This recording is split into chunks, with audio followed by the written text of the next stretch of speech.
Every day, there's a battle for your mind raging. Information coming from every angle with the will to deceive. Fear not. You found the place for truth. The voice of a generation that still has the will to believe in the greatest country in the history of the world. This is the Charlie Kirk Show. Buckle up. Here we go. All right, welcome to the Charlie Kirk Show. It's Monday. I'm Andrew Colvin, executive producer of this fine show. I'm joined in studio today, not by Blake Neff, no, by the one, the only, Jack Posobiec. Jack Posobiec, the mayor of Halloweentown, is here. You are in studio. It's election week, and so, of course, there's no place I'd rather be than right here in the Charlie Kirk We are studio. going to be streaming. We are going to be covering the elections. And by the way, folks, I'm just going to brass tacks it for you. We're hopefully going to get some input from Tyler Boyer from Turning Point Action, but we need more.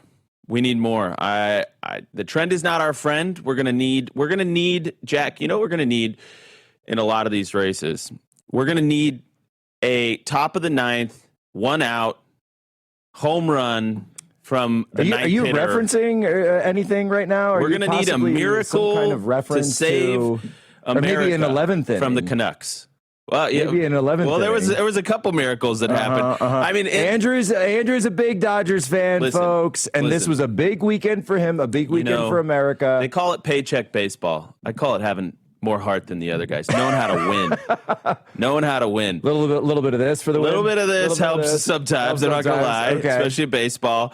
But we just have to celebrate it. I mean, listen, I said in honor of Charlie, he was a big Cubs fan, that if the Cubs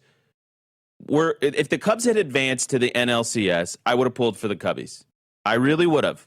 But unfortunately, they lost to the Brewers, the Milwaukee Brewers, and then it was the Dodgers ended up sweeping the Brewers, and then it was America versus Canada. This is the only paradigm anybody needs to look at this through.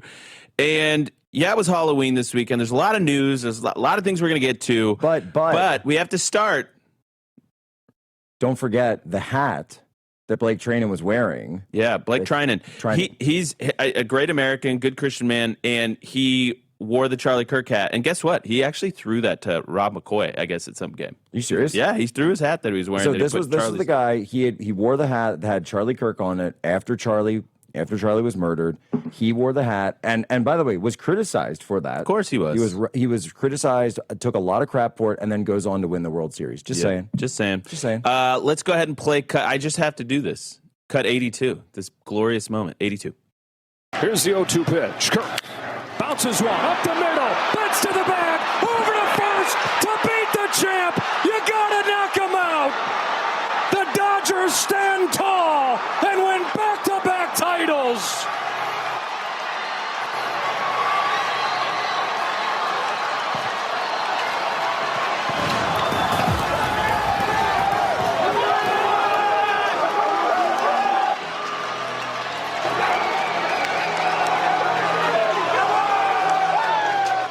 So our audience is probably currently revolting against me, but that's okay. Hey, by the way, the Americans won. I called Andrew like 5 minutes after that just to kind of check in with him, and I'm not even sure if exactly what came out of his mouth was like words. It was more just emotions. It was like, oh, dude. I let my kids watch. My children, my children. Yeah, the kids are freaking out. Like, we were having a great time. Honestly, thinking about my grandfather. Anybody that's tempted to root against the Dodgers, I want you to remember that you're rooting for Canada. Okay, that's all I want to say. Wow. Yeah. So a traitor, basically. Yeah, basically. Basically, a traitor to America. Right. Ryan's got other thoughts. One of our team members. It's fine. All right. No, the Dodgers beat my Phillies, and I said, what did I say to you? I said they're going to go all the way, and I'm going to root for them because there's no shame in being beaten by the best. Yep, they are. And by the way, they're already like favored for next year. I understand if you're not. There's Blake Treinen's hat. Charlie Kirk. There's the hat. I understand if you resent the Dodgers because they do have more. I mean, listen, they revenued over $1 billion this year. Oof. So like. And Charlie was a big fan of the salary cap. Listen, if that happens, obviously it's going to change the calculus of how the Dodgers do things. But I mean, they've got like a top-rated farm system still, even after trading away a lot of their best people, to acquire some of the top-end talent. They still have the best farm system, and they still have the best international development system and the scouting system. So it's like, listen, It's the Matthew principle. Those who have will have more. Those who have little, even the little they have will be taken.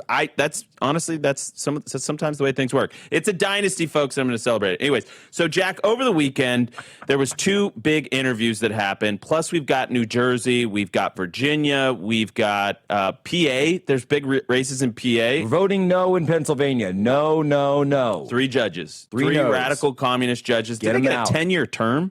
It's a 10-year term, but there's automatic what we call retention races. So they have to go up for retention every 10 years to say, will you be retained or not? And so 10 years is a long time. What we're hoping is that people will say no. And President Trump, huge True Social yesterday, all about this. Yep. And to that point, let's see here. He said, attention, Pennsylvania. I'll try and get this in the chat so we have a visual of it. Attention, Pennsylvania. On November 4th, you can bring back the rule of law and stand up for the Constitution. There are 3 radical Democrat Supreme Court justices on the ballot for a 10-year retention. Vote no on liberal justices Donahue, Dougherty, and Wecht. These activist judges unlawfully gerrymandered your congressional maps, which led to my corrupt impeachments and locked you up during COVID by closing your small businesses, schools, and churches. They let sex offenders out of prison and ruled for sleepy Joe Biden over and over and interfered in the 2020 election. It is time for justice. Vote no on retention of these woke judges. I couldn't agree more. I just wanted to bring that up because we haven't talked about it a ton, the Pennsylvania Supreme Court justices.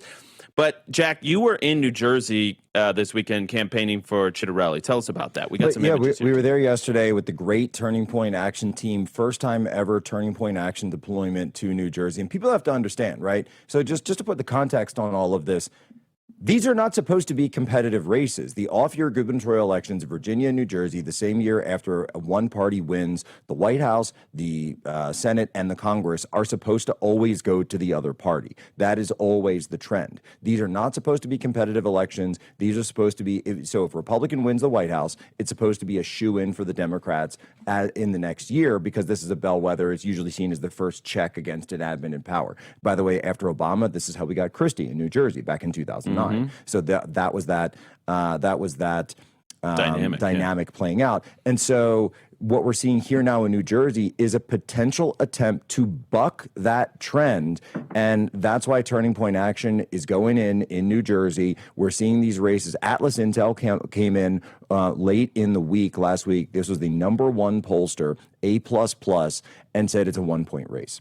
And so we had Turning Point Action in there. And by the way, the Orthodox Jewish community of Lakewood, New Jersey, came out in absolute droves. Now, yesterday was the last day of early voting in New Jersey. However, the Orthodox Jewish community wasn't voting on Saturday because of Shabbos. So what did they do? They slammed and barnstormed. What you're looking at right now, and for folks who are listening, there's a drone shot. You needed a drone shot to be able to cover the lines in Lakewood, New Jersey, because so many people were out there voting. And then because it was on the same day, they were leaving Lakewood at the polls and then coming over to the Turning Point Action rally where we had food and yes, Jack, I did bring Wawa for everyone there.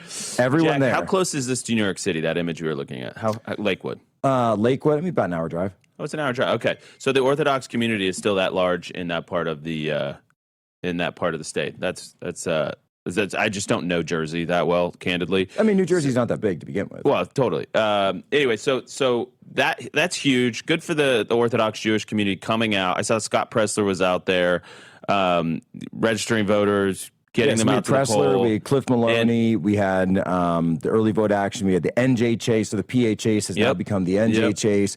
They're out there. They're knocking on doors. And Turning Point Action, the incredible team, Noah from Micah, Brandon Malley, and a whole bunch of actually new hires and new acquires. The Northeastern, so it's Pennsylvania, New Jersey up, is really exploding and expanding for Turning Point Action. Yeah, we and by the way, I think this is Zoran backlash too in New York because you're so close to it. Totally plays into it. Yeah. By the way, that race is tightening, and we should talk about that as well in the next segment. But Zoran is losing a little bit of his luster. Still probably too far ahead to pull it off, but we can hope. Listen, we can hope. We'll be right back.